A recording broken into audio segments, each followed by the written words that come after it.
Sejam bem-vindos a mais um Poliscast, o podcast de segurança pública. Eu sou Márcio Martino e hoje nós estamos recebendo Jocelino Soares, ele que é artista plástico e escritor e também já foi policial militar. Seja bem-vindo ao nosso podcast, obrigado por ter aceitado o convite. Muito obrigado, Márcio, muito obrigado a sua equipe, né? É um prazer estar aqui com você para falar um pouco da minha vida pregressa, né, como policial militar, que é uma coisa que me fascina, porque eu saí da roça e entrei para a Polícia Militar, e a Polícia Militar foi o que me deu a abertura, né, me deu a experiência, né, de todos esses anos e que eu trago até hoje. Muito bom.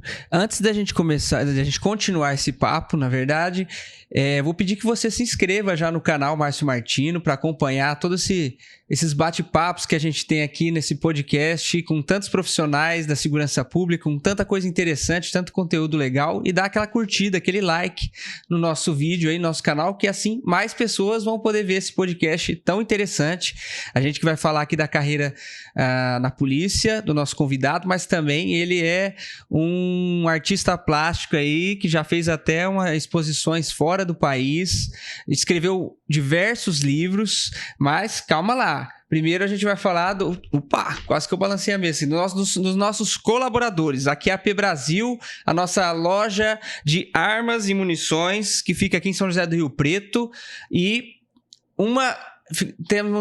eles têm duas unidades. Uma fica ali na Presidente Getúlio Vargas, próximo ao Patangará, e a outra na Avenida Constituição, próximo ali o CPI 5, aquela companhia, aquele batalhão da Polícia Militar ali na Avenida Constituição. E eles vendem artigos militares para o pessoal da vigilância patrimonial. O pessoal gosta bastante das lojas. Além disso, tem o QAP Guns Club, que é o clube de tiro, fica ali em Badibá City, já com 2 pistas em funcionamento. Uma delas é fechada, climatizada, automatizada, a outra de ISPC, ou IPCS, não sei se eu tô falando bobagem. Sabe aquelas pistas dinâmicas, sim. O pessoal faz a pista.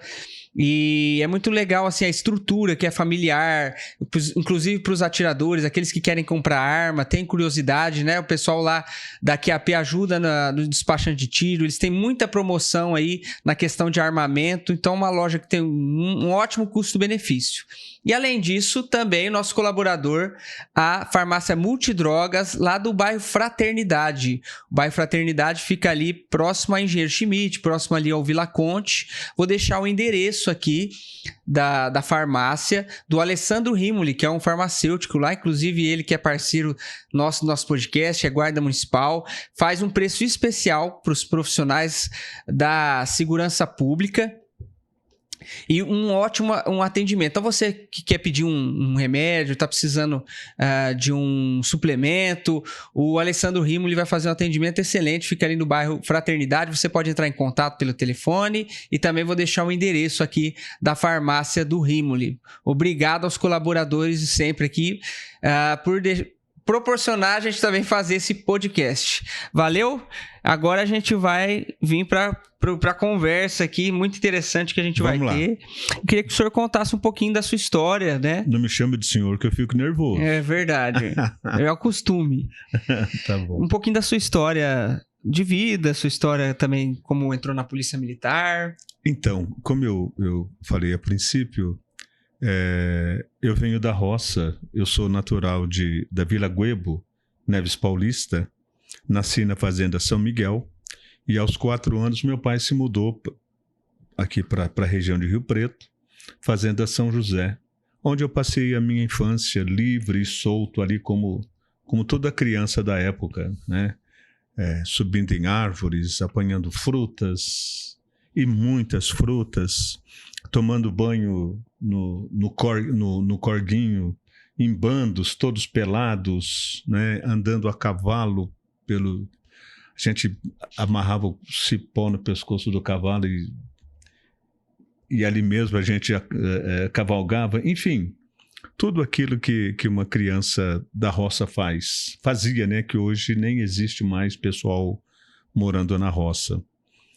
Com 20 anos, eu prestei exame para a Polícia Militar e aí eu passei e fizemos uma escolinha aqui em Rio Preto e nós fomos mandados para São Paulo. Fui trabalhar no 9º Batalhão, lá na Avenida Nova Cantareira, que abrangia ali toda a Zona Norte, e trabalhando na 1ª Companhia na Água Fria. E lá eu fiquei durante 1 ano, depois eu fui transferido de volta para cá. Daqui eu fui para Catanduva. De Catanduva, chegou em Catanduva, o comandante lá falou assim, não, você não vai ficar aqui não. Mandou para Novo Horizonte, 100 quilômetros daqui. E aí eu ia todo dia de carona, sair daqui 4 horas da manhã para entrar lá às 7, né? E uma das imagens que eu nunca esqueço é que você pedia carona, né, fardado, aí o cara ligava o limpador de para-brisa fazendo assim, não? Ordinário, sabe? Mas tudo bem, passou, né? Aí eu vim de volta para Rio Preto e trabalhei no trânsito, né? Em 85, eu passei a integrar uma equipe do Projeto Vida, que era aula de trânsito nas escolas. Isso foi até 97. De 97 a 2000, quando eu me aposentei, eu fui fazer um curso em São Paulo do ProERD, que está aí até hoje, que é o Programa Educacional de Resistência às Drogas. Então, eu e o Pires, nós trouxemos para a nossa cidade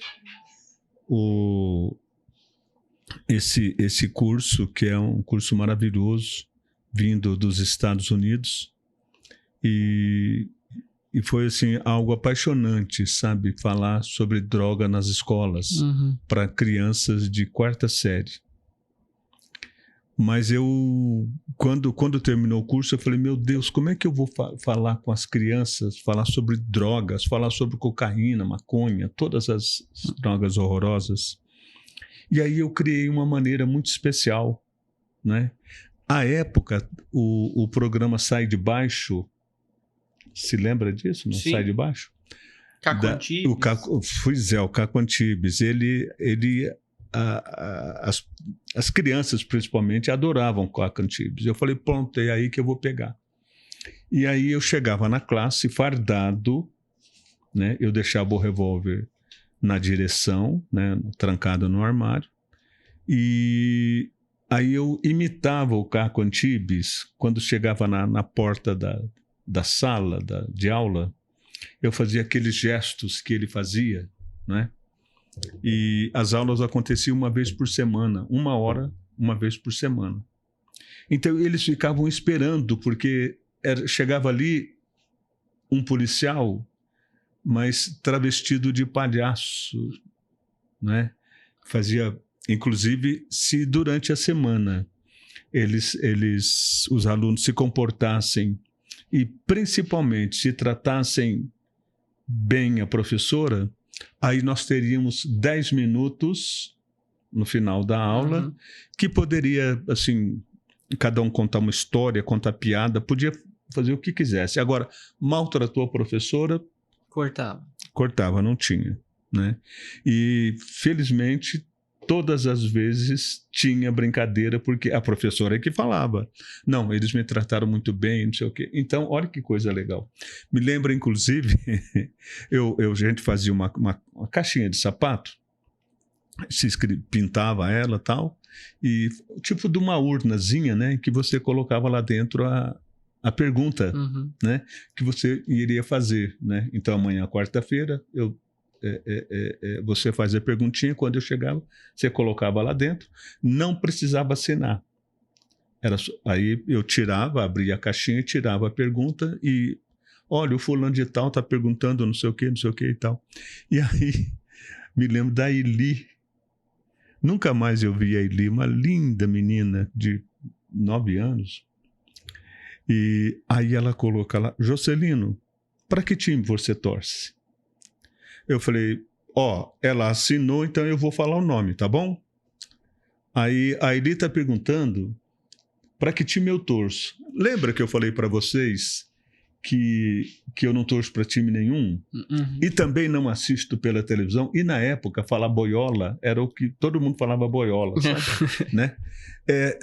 Quem assiste, que vai no campo de futebol, vê aqueles 22 homens correndo lá com as pernas de fora, é boiola. E assistir pela televisão também é boiola. Agora, futebol de mulher eu gosto, né? Aí a Eli levantou a mão e falei, pois não, Eli? Aí ela falou assim, o meu tio vai no campo de futebol e assiste pela televisão. Falei, seu tio é boiola. Ela falou assim, meu tio é o Capitão Padilha, que era o meu comandante. Eu falei, Capitão pode. E depois eu contei isso para ele morreu da risada. Hoje é um coronel aposentado, mas é um grande amigo. Muito interessante. E esse do Proerd, o senhor comentou de... Então, o senhor é costume. O Proerd foi feito o curso com o pessoal já... Como é que foi esse curso quando foi feito? Ele era para os policiais, né? Uhum. Faziam esse curso e depois... Quem que ministrou esse curso, no caso? Lá em São Paulo, nós tivemos os oficiais, né? Que trouxeram, eles foram para os Estados Unidos, né? E aí eles trouxeram e nos passaram. E nós fomos até lá para receber esse curso e depois fazer essa divulgação, né? Fazer nas escolas de quarta série. Né? Legal. E até hoje, ainda eu vou no médico e aí a menina ficou olhando para mim outro dia, que ela é secretária, mas não fica ali, fica lá no fundo. Aí ela veio e falou assim, você é o Jocelino Soares? Eu falei, sou. Você não lembra de mim, né? Eu falei, olha... Não. Falou, o senhor me deu o Proerd lá em 98, imagina, né? Então, eles se lembram até hoje e era muito legal porque a gente colocava do uso abusivo das drogas, enfim, tudo aquilo que a gente sabe que não se deve fazer, não é? Era muito, muito importante. Eu não sei se ainda hoje continua, mas eu acho que sim. Você falou da parte também do trânsito, né? Como que funcionava isso? Eram palestras também a respeito de trânsito? Do trânsito, porque até 98, 99, ainda tinha os policiais de trânsito. Você não chegou a conhecer, né? Que usavam cap branco no trânsito. Eu já vi o pessoal do trânsito lá em São Paulo. Aqui teve alguns policiais que trabalhavam no trânsito, né? Mas eu não sei se é a mesma coisa. Não. A gente trabalhava a pé. Ah, sim. Tinha ali 8 ou 10 policiais, um em cada esquina, tal, ou um quarteirão, com cap branco, fiscalizando o trânsito. Certo. Né? Quando eu vim para Rio Preto, eu já fui direto para o trânsito. E aí, em 90, em 85, quando eu fui fazer, então, a educação de trânsito nas escolas, e depois, em 97, eu fui fazer o curso do Proerd. Mas eu gostava muito de trabalhar no trânsito, porque a intenção não era multar, a intenção era educar, sabe? Educação no trânsito. E foi uma época muito boa, né? Uma época, eu diria, até romântica. Tem uma historiazinha. Eu fui multar um motorista, estava em local proibido. Aí eu cheguei por trás do carro e percebi que ele estava me olhando pelo retrovisor. Então eu tirei, que a gente tinha uma bolsa aqui do lado, né? Com a multa, talonário e tal. E aí eu sempre começava a fazer de trás para frente, preenchendo assim, ano, né? 2025, 03 e o dia e tal, né? Aí ele saiu, abriu a porta do carro e veio. O outro também, o carona, os dois vieram. Aí ele falou assim, eu sou amigo do comandante. Eu falei, muito prazer, muito prazer. Porque eu também sou amigo e na época era o professor Manuel Antunes. Eu sou amigo do professor Manuel Antunes. Falou, olha, o senhor é bem relacionado, muito bem. E o senhor vai me multar? Eu falei, sim, o senhor está em local proibido, né? Então, o senhor faz a multa que eu vou levar para não sei quem quebrar, né? Para o delegado, não sei se era Alcides Busnardo à época, parece que sim. Aí eu falei para ele, olha, a única pessoa que pode quebrar essa multa para o senhor, já que o senhor está sendo arrogante, é o Jocelino Soares. Ele falou, mas esse eu não conheço. Aí eu estendi a mão e falei, muito prazer. Aí ele ficou assim, falou, mas como assim? Eu falei, muito prazer, eu sou o Jocelino Soares e somente eu posso quebrar essa multa para o senhor, sabe? E aí, claro, acabei não fazendo a multa. Mas tem muitas histórias que aconteceram nesses anos todos no trânsito. E como é que funcionava essa palestra? Você fazia palestra de trânsito nas escolas também? Aí essas palestras eram nas escolas. A gente criava uma equipe, eles todos com a roupinha polícia militar, com o jaleco e tal. E aí a gente afunilava, por exemplo, aqui na Avenida da Saudade, ali, foge o nome da escola agora? O Sinobelino. Sinobelino. Então tinha a faixa do pedestre, um pouco antes a gente ia colocando os cones até para um carro só passar, né? E aí então, na saída, né, dos alunos, ia lá a brigada, né, todos com as plaquinhas de pare, não sei o que e tal, e o pessoal parava para os alunos passar. E era muito legal, muito interessante. E funcionava, sabe? Educava mesmo. Educava mesmo. Primeiro a gente educava os alunos, para que eles depois... Ensinassem os pais. Sim. Inclusive tem uma história que o pai veio falar comigo, né? Eu estava na sala falando com os alunos, aí a diretora falou, olha, tem um pai lá querendo falar com o senhor. Eu falei, tá bom, terminou, eu desci. Aí ele falou, olha, o senhor está de parabéns, viu? A minha filha hoje, essa madrugada, era umas 3 horas da manhã, ela não estava passando bem. E nós colocamos ela no carro, eu, a mãe dela e ela, no banco de trás. E ali no palestra, que hoje nem é mais palestra, né? Ali tem até hoje lá o semáforo, né? E como era 3 horas da manhã, eu passei no vermelho.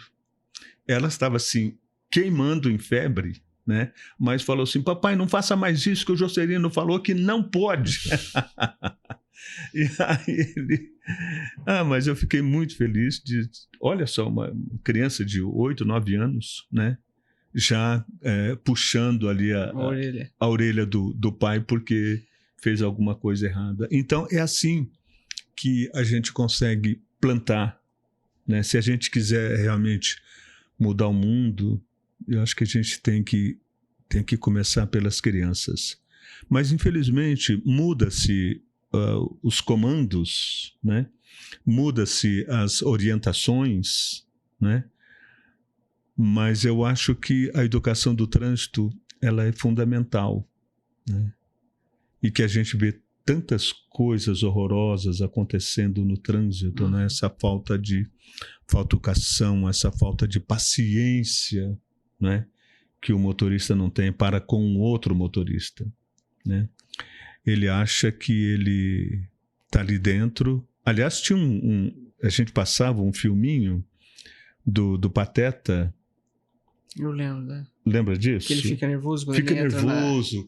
Ele está caminhando normal. Entra no carro, pronto, ele se transforma. né? E é assim o motorista. Ele, enquanto pedestre, ele exige do motorista. Ele entra no carro, se torna motorista, não respeita o pedestre. Sim.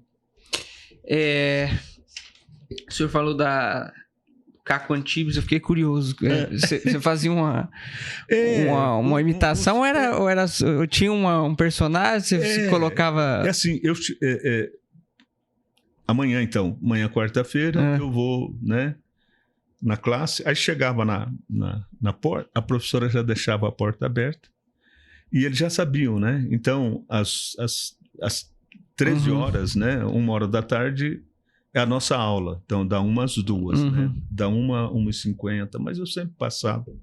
Eu chegava na porta e eles já começavam a gritar, né? Aí eu fazia assim para eles gritarem mais alto ainda. E aí eu fazia aquele gesto sabe? Sim. Do Caco, né? E pedindo que ele fazia isso e pedia para a plateia, né?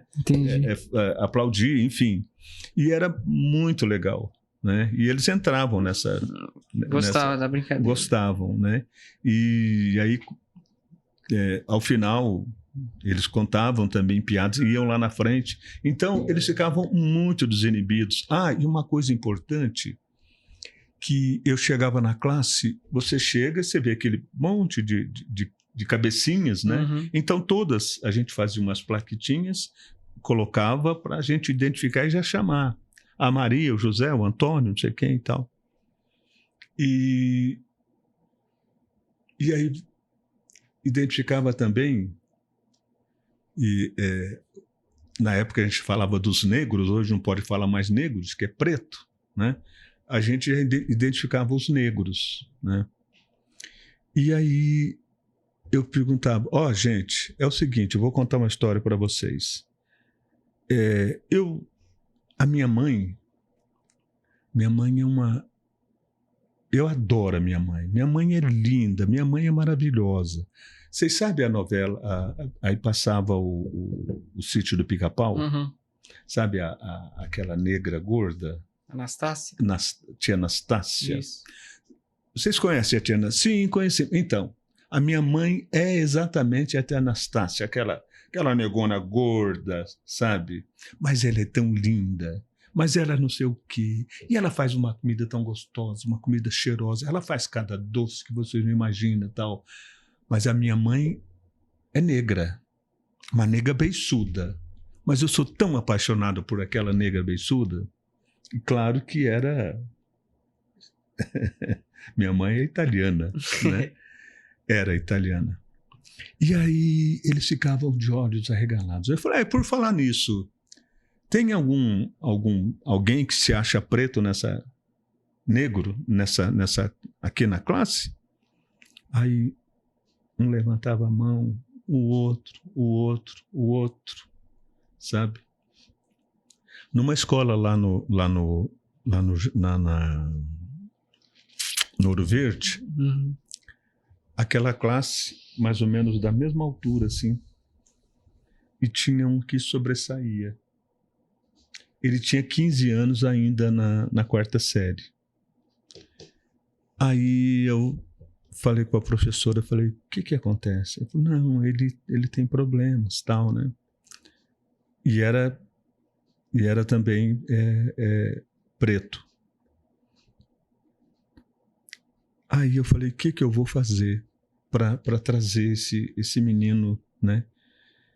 E aí então, na hora do recreio, eu não ia na sala dos professores, eu ficava com eles lá no recreio. Aí uma vez eu pedi o microfone para a direção, eles me deram o microfone, ela falou, mas eles vão fazer muito barulho. Eu falei, qual é o problema de fazer barulho? Eles vão cantar. Aí, e na época, o grupo do Salgadinho, lembra disso? Do Jacaré, lembra disso? É o Tchan? É o Tchan, né? E tinha mais outros grupos, né? E todo negrão, né? Aquele monte de negrão e tal. Então, eu passei a chamar ele de Salgadinho, que era famoso na época, né? E aí, Salgadinho, não sei o que lá. Aí, nesse dia, eu peguei o microfone e falei, Gente, e agora nós teremos a apresentação dele, do grande Salgadinho. E aí ele veio e cantou do jeito dele e tal. Bom, nós ficávamos 6 meses em cada escola, né? Ao final de 6 meses, ele estava tocando cavaquinho num grupo de samba.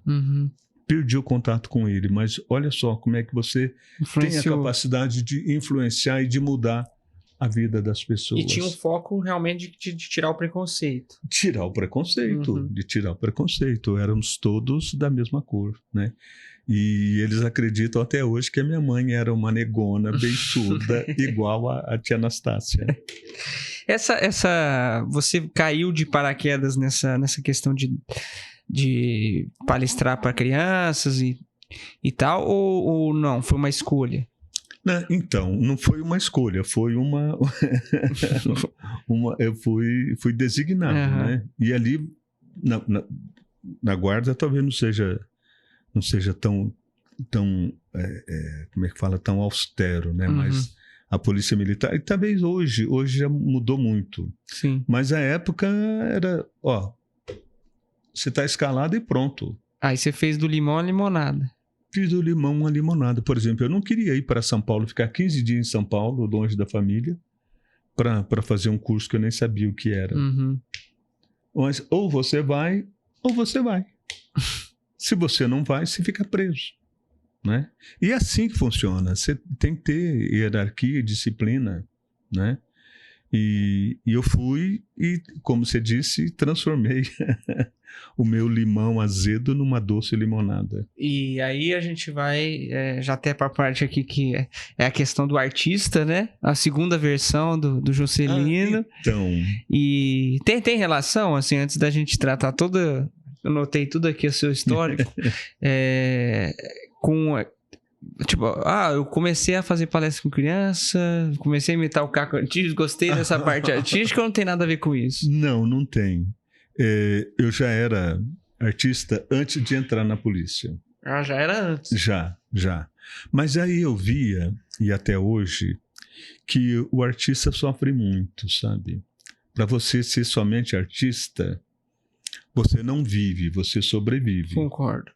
Né? E aí... eu tinha alguns amigos que teimavam em ser somente artista e eles sobreviviam assim de uma maneira muito tosca, né? E eu falei, mas eu não quero isso para mim, né? Então eu entrei para a Polícia Militar, foi uma coisa muito boa que me aconteceu, né? Só para você ter uma ideia, eu entrei e saí sem ter nenhuma punição, né? Porque eu realmente cumpria o que estava determinado, né?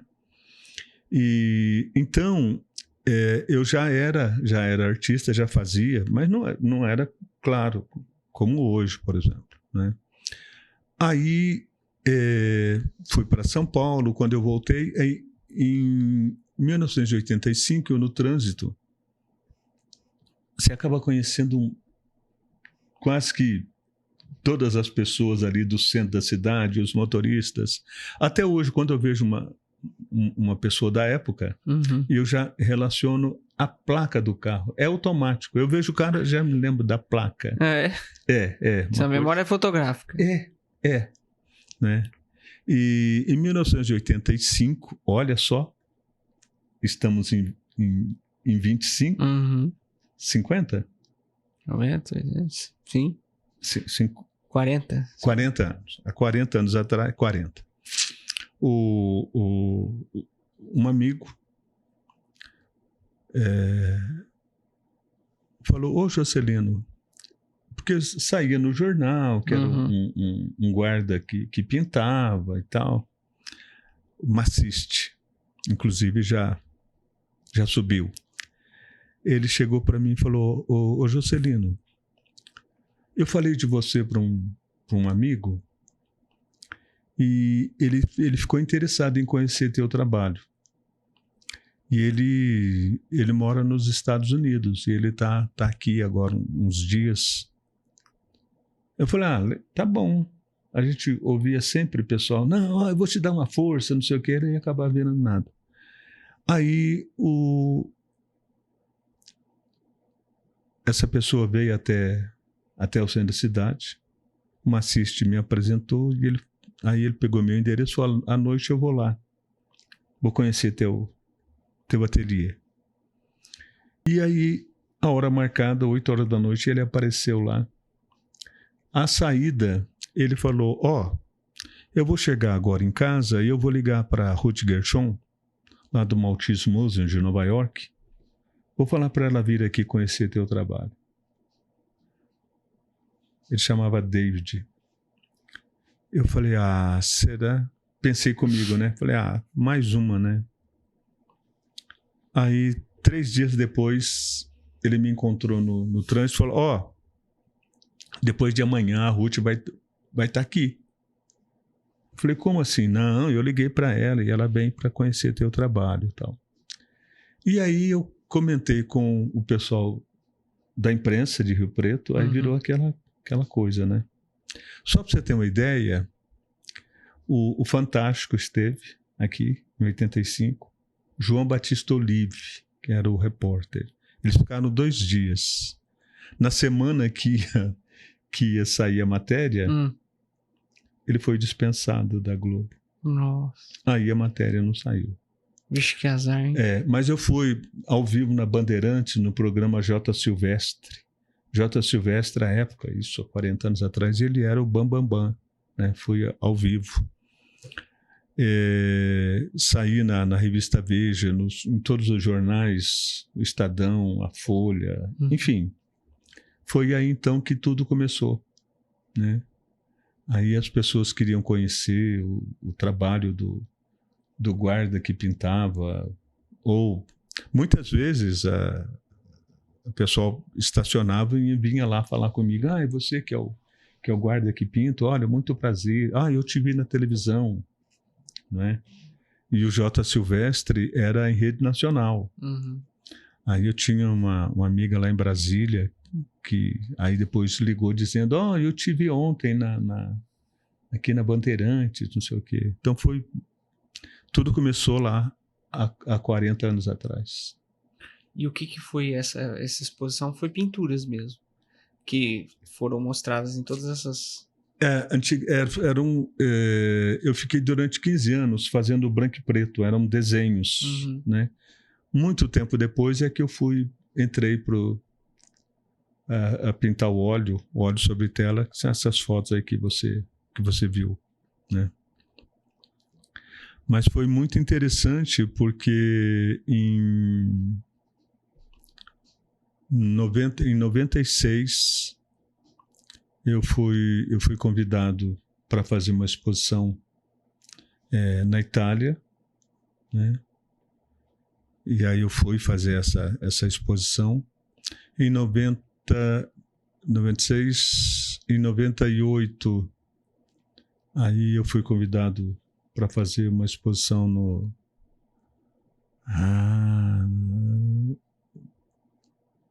nos Estados Unidos, mas estou tentando lembrar o nome do local, não consigo. Da cidade. Mas é em Jacksonville, na Flórida, né? Como é que é?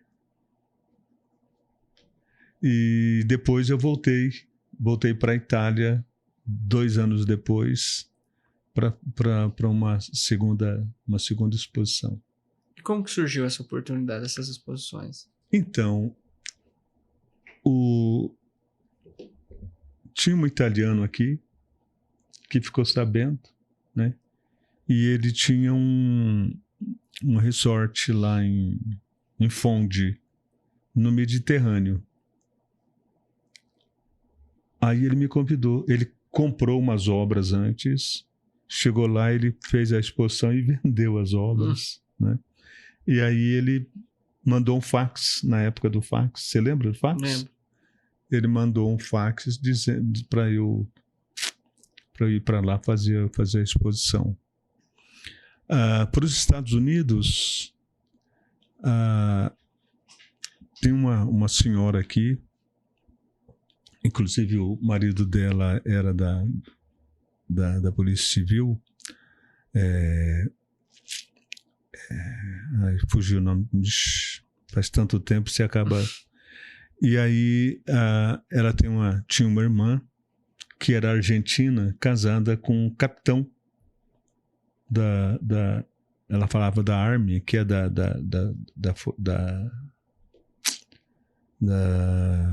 ou era não sei se era da aeronáutica deles lá, alguma coisa assim. E aí ela me fez o convite e aí eu acabei indo, né, para fazer essa exposição lá em Jacksonville. Jacksonville é uma cidade quase lá divisa. Olha, rapaz, que coisa! Você acaba muito tempo sem falar sobre, né? Você acaba esquecendo. Mas Jacksonville, eu não esqueço. É uma cidade com mais ou menos 1,5 milhão de habitantes. Grande. É grande, bem grande, né? Então são essas as experiências, né? E aí depois eu fiz aqui no Brasil, em vários lugares. Inclusive em 2014, nós fizemos, através do Odécio Rossafa, que era daqui, de Rio Preto, e ele é um marchand, até hoje ele mora lá, e para fazermos uma exposição no Congresso Nacional. E aí fizemos essa exposição e a primeira queima do alho que se tem notícia feita no Congresso Nacional foi com a minha exposição, né? Nessa mesma época, a Dilma era a presidente, me nego a falar presidenta, ela era a presidente e houve uma revolta, uma quebradeira lá no palácio, né?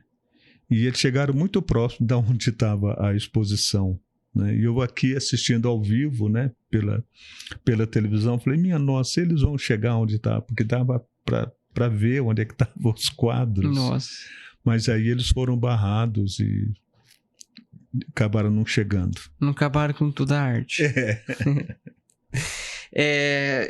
E aí, a gente estava até conversando antes aqui da questão as suas pinturas, né? Até ia perguntar a questão do girassol, porquê do girassol, e também da cultura caipira, né? É isso que é retratado, né? Olha que interessante. Quando eu estava na roça, o pessoal da cidade, e eu passei a frequentar a Casa de Cultura em 1973. Já chamava de Nora do Vale? Já, não, era Casa de Cultura só. Ela passou a chamar de Nora do Vale a partir de 95, com um projeto do Roberto Toledo, vereador. Só que ela não aceitou que colocasse lá no frontispício o nome dela, tal, que ela estava viva, ainda podia colocar o nome de pessoas vivas, mas ela não aceitou. Só a partir de 2001, quando eu fui para lá, né, para dirigir a casa, a convite do prefeito Edinho, foi que então eu fiz um documento solicitando para que se colocasse, né, o nome dela. Mas mesmo assim ela estava viva ainda, ela ligou dizendo que não, só depois da morte dela, em 1º de maio de 2004, é que aí nós colocamos o nome dela lá na... A Dinorah, se ela tivesse deixado Rio Preto e indo para um grande centro, eu diria Rio de Janeiro, hoje ela estaria na mesma altura de Nélida Pinhon, de Raquel de Queiroz, sabe? Uma grande escritora, né? E eu acho que eu desviei o assunto. Um pouquinho da cultura caipira, mas é interessante a questão da Dinorah do Vale. Você teve contato bastante com ela? Tive. Em 79, eu trabalhando no trânsito, um dia ela parou para pegar uma esfirra ali na Quiberama, uma esfirra, um salgadinho lá. E ela, como é que você tá? Tudo bem, que a gente já se conhecia, né? E eu, Daniel Firmino, e os artistas, nós a chamávamos de Dina. Ô, Dina, tudo bem e tal?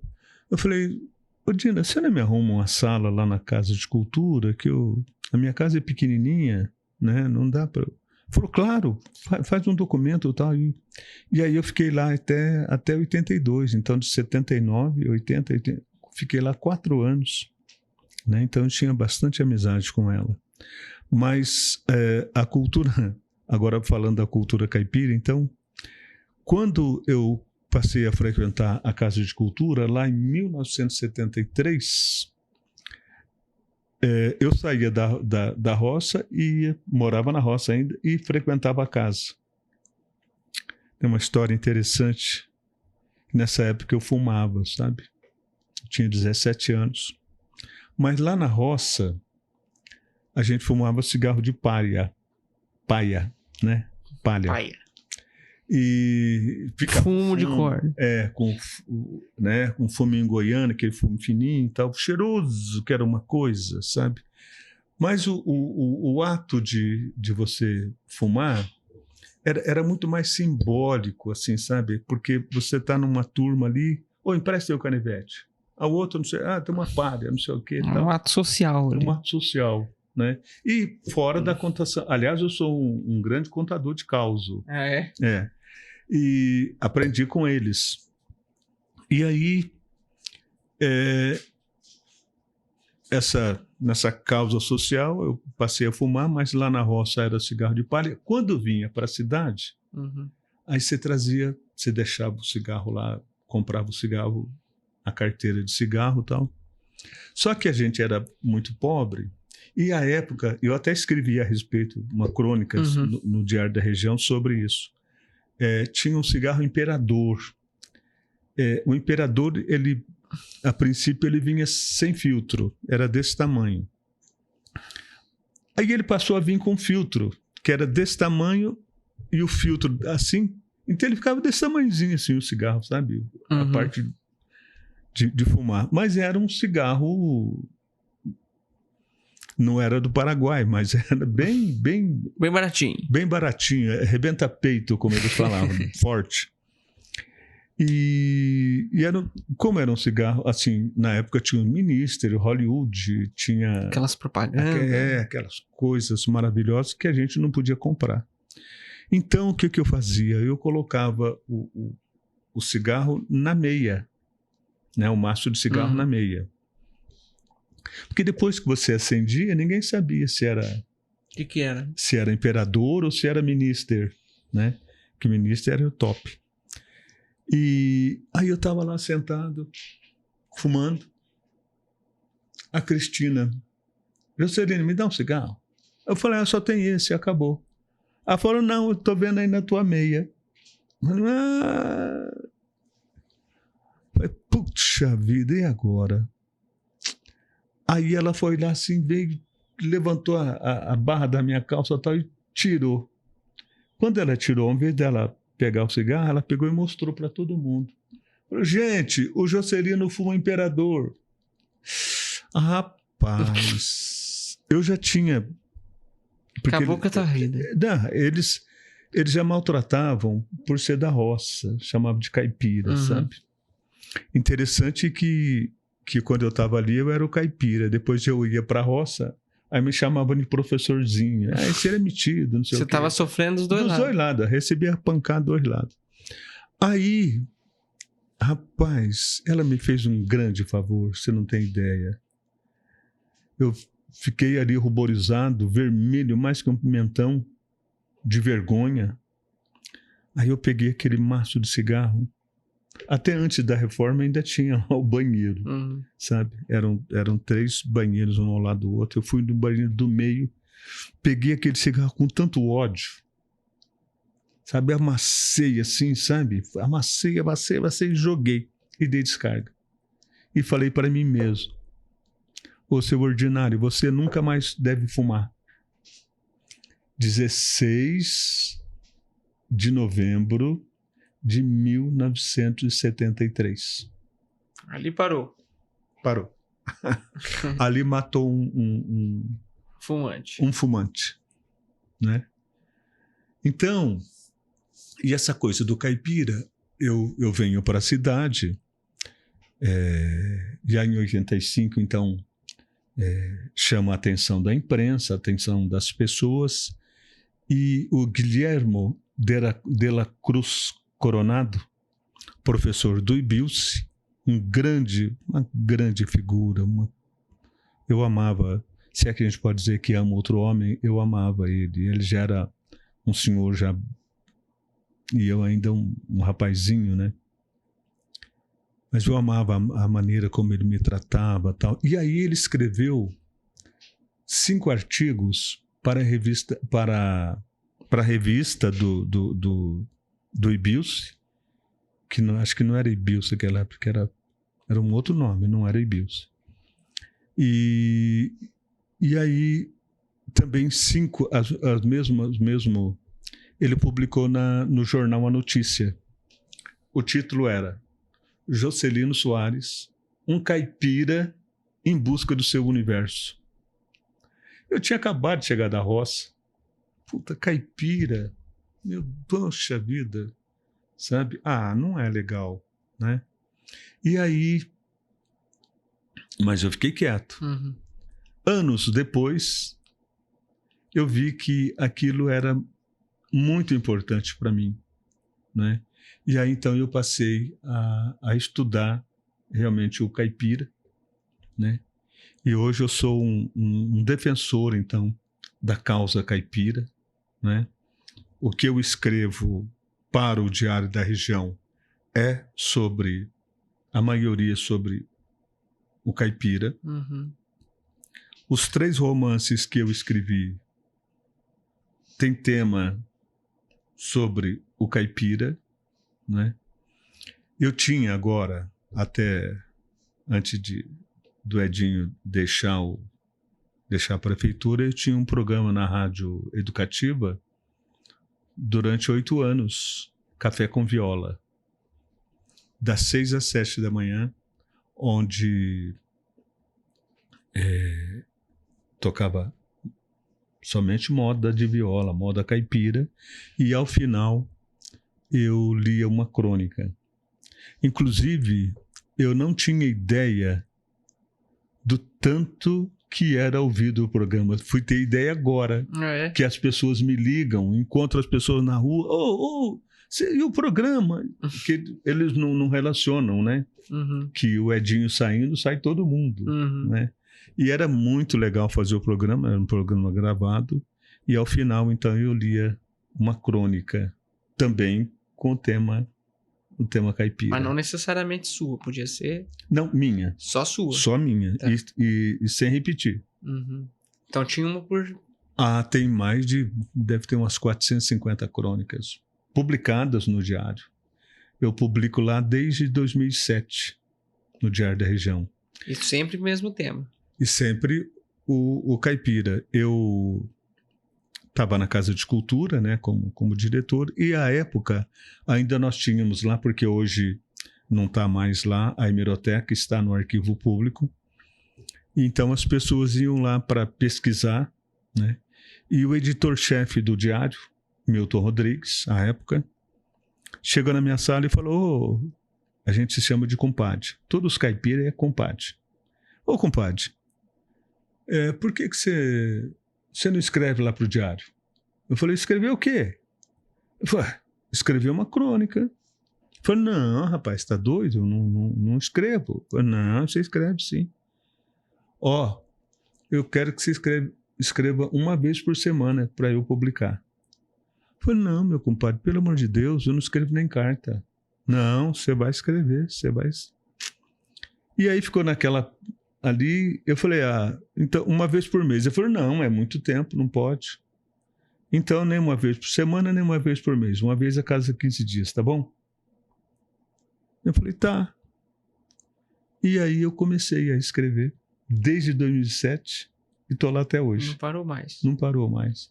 E aí, então, escrevendo as crônicas, e claro, eu tenho que agradecer ao Milton, meu compadre Mirto, através delas, então, que eu tive a coragem de cometer o primeiro romance, né?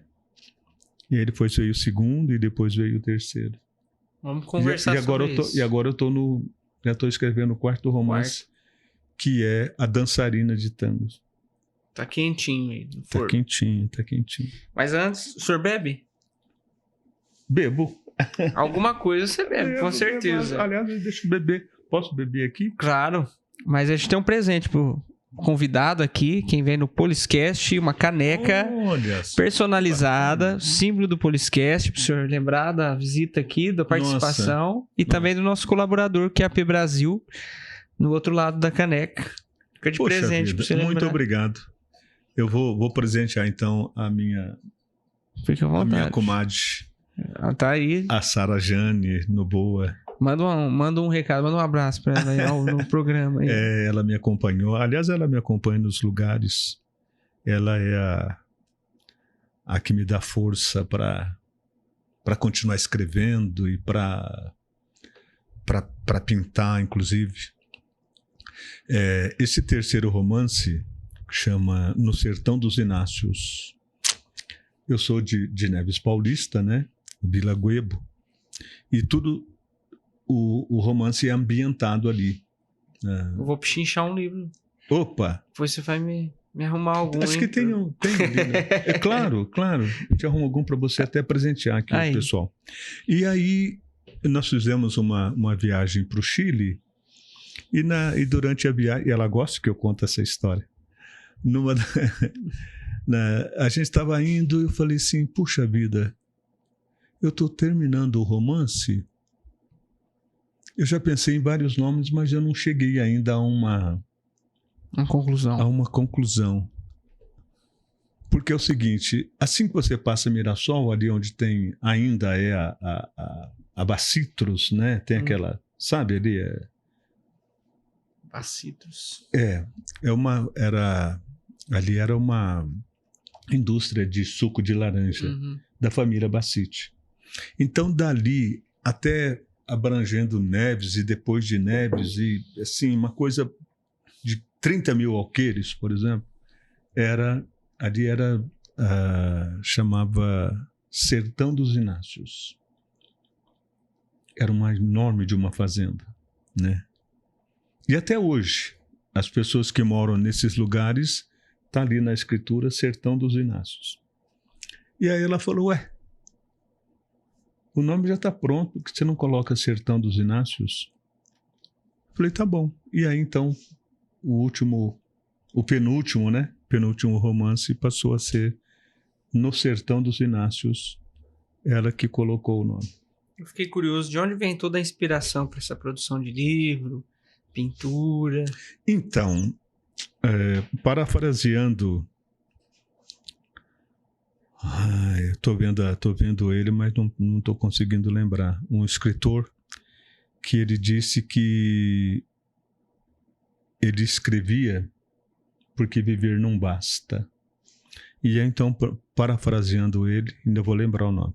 Parafraseando ele, eu digo que eu escrevo porque pintar não basta, sabe?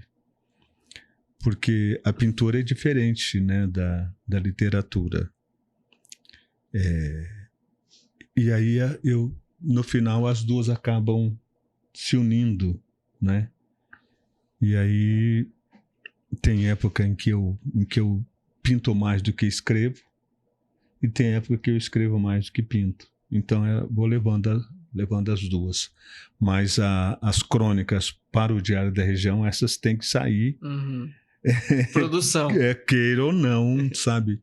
Aí você fica assim pensando, bom, do que eu vou falar? E a coisa não vem. Aí, por exemplo, eu tenho que entregar agora até quinta-feira, mas já está pronto. Só que aí eu fico tem época, né? Você fala assim, meu Deus do céu, eu tenho que entregar quinta-feira e hoje já é terça. Tem mais amanhã. Nossa. Aí, do nada, vem um... No último minuto. Muito bom. E esses 3 romances falam do que? Fala o nome de cada um. Tá. O primeiro romance é Clara, um romance caipira, que é a história de uma da filha do patrão, que se apaixona pelo filho do empregado, né? O Tino Viola. E aí o romance segue. E ele é ambientado ali na região de Potirendaba, Cana do Reino, Nova Aliança, por ali, sabe? E aí envolve, inclusive, o que foi chamado de Lampião Paulista, que é o Aníbal Vieira. Pesquisa quem foi Aníbal Vieira, para vocês, que foi Pesquisar. Umas pessoas o chamavam de bandido e outras de justiceiro. E o segundo romance é Júlia, a Louca da Aldeia, que é uma história... Porque é o seguinte, quando os bandeirantes adentravam o sertão, né, eles iam sempre margeando os rios para não se perderem. E aí eles roubavam as índias para levar com eles para servir de escrava sexual. Sabe? Laçava. Laçava? Laçava, eram laçadas e tal. E aí, quando eles voltavam, claro, eles abandonavam a Índia. E, invariavelmente, ela estava grávida. Né? E aí, nesse caso, no caso da minha história, o Golini, que era foi o primeiro a desenhar como seria o centro de Rio Preto. Você vê que as ruas são todas, né, os quadriláteros e tal. Inclusive tem um nome de rua, né, dele. Tem. E ali ele na Maceno. Isso. E ele tem... da Escola Bela Adormecida. E ele era maçom. E ele tem lá no cemitério da Ercília, tem lá um túmulo com elevação tal dos maçons. E aí ele foi com uma equipe medir umas terras do lado de lá do Rio Paraná. Fizeram o que eles tinham que fazer lá com as índias e tal. E essa índia ficou grávida. E quando as índias ficavam grávidas e tinham os filhos, ela podia voltar para a tribo, mas a criança não. A criança era criada ali às margens, sabe, dentro de que chamavam de jacá, balaios. Então, essa criança foi deixada num ponto de pouso de boiada e coberta lá com um trapinho e tal. Aí quando o boiadeiro que fazia a hora, cada 2 horas tinha um boiadeiro que fazia a guarda. E aí ele escuta um barulho, aí ele vai ver, ele vê um jacá, um balaio, mais ou menos coberto, ele levanta o pano lá, aquele trapo, né, com a ponta da cartucheira. Ele vê lá dentro uma criança, só que era uma loirinha de olho azul. Por que o olho azul e loirinho? Porque a mãe tinha sido estuprada por das equipes do Golini. E aí a história começa. Do livro. O livro. E o segundo romance... Então, uma história que tem ficção, um pouco de história mesmo. Ela tem dados de realidade, mais dados de realidade do que de ficção. Sabe? A mesma continuação dessa história que o senhor estava contando. Dessa criança. Continua a história no livro, é isso, né? A história do livro. E aí ela é baseada em fatos reais. Em fatos reais.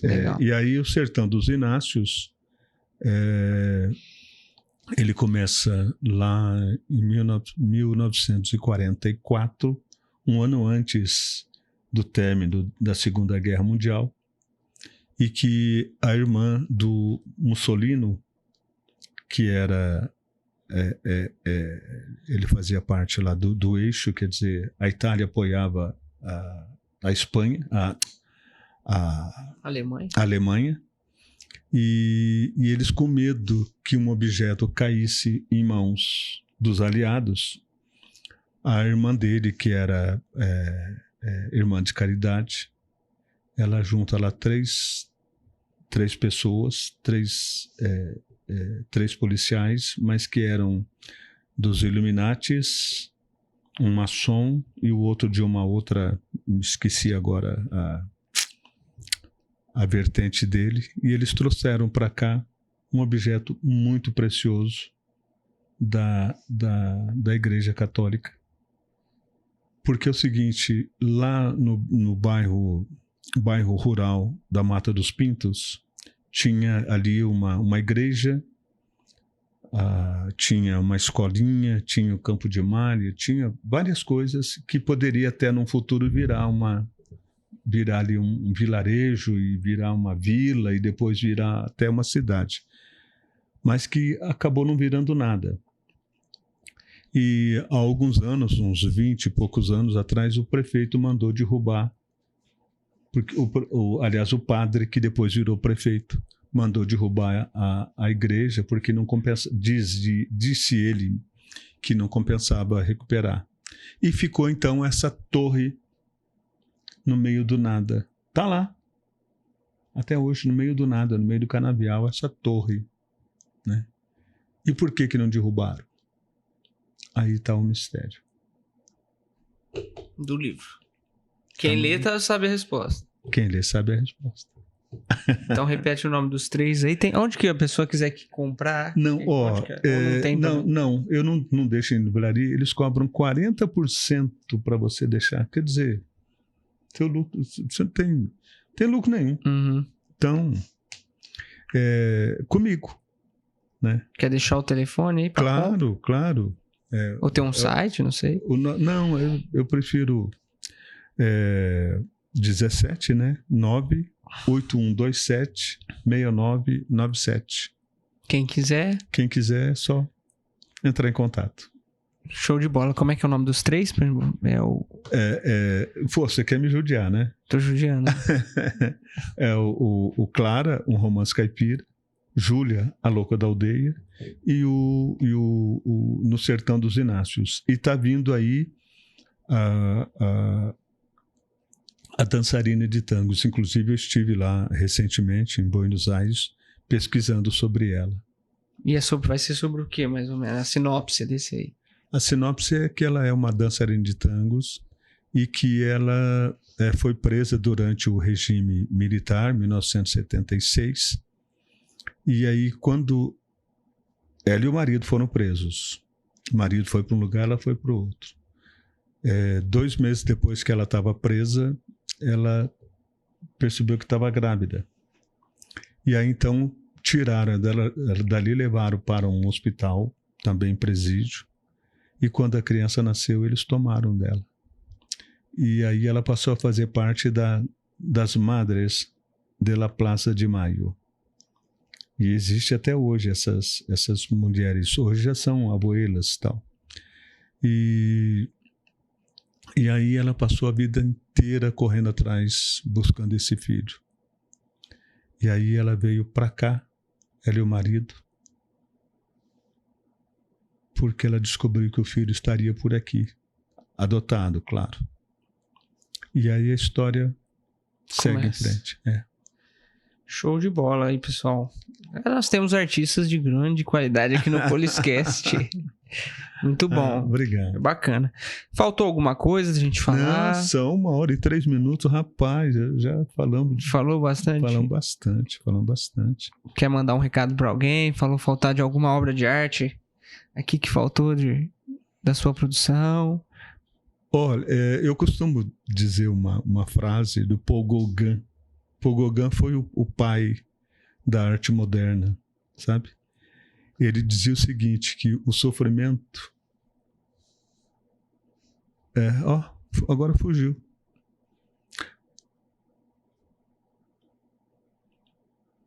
Não vou lembrar.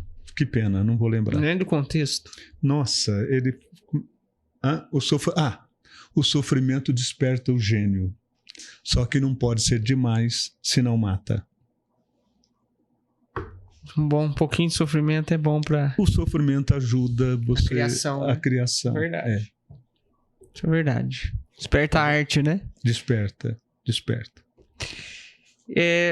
Para finalizar, eu queria perguntar assim, como que apesar que você já está aposentado há algum tempo, tal, mas essa relação de policial e artista?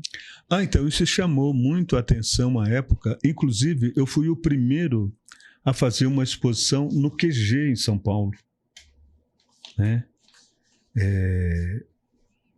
Eu até dizia à época que ser policial você precisa ter muito mais sensibilidade do que o artista, sabe?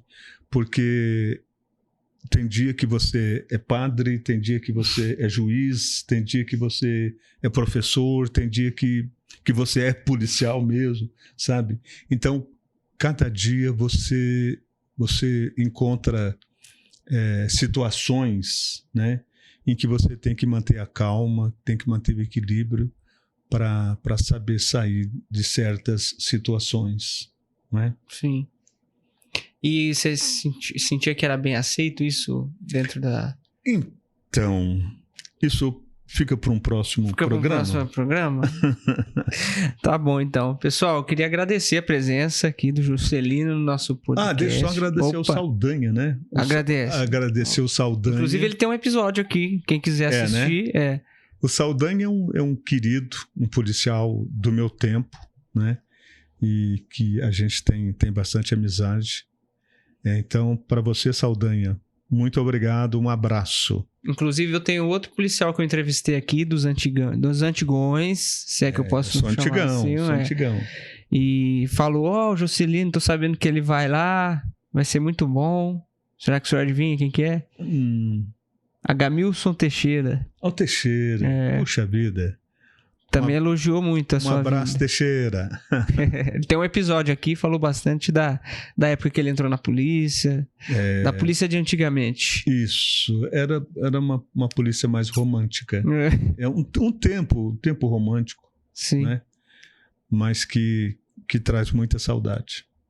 É isso aí. Pessoal, agradecer também a Vanessa, que esteve na técnica com a gente, ajudando aqui. Agradecer o DLG Studio, DLG Media, esse estúdio bonito que vocês estão vendo aqui nesse podcast. E convidar você de novo a curtir, a deixar o seu comentário, sua pergunta, compartilhar esse podcast com os amigos. E deixar o like, né? Deixar o like, o joinha lá, clica no joinha para mais pessoas acessar esse conteúdo tão interessante e acompanhar o nosso podcast. Agradecer nossos colaboradores, a Farmácia Multidrogas, lá do Fraternidade, o Alessandro Rimoli, e também a QAP Brasil, que presenteou aqui o nosso convidado com essa caneca bonita aqui, preto fosco, ó.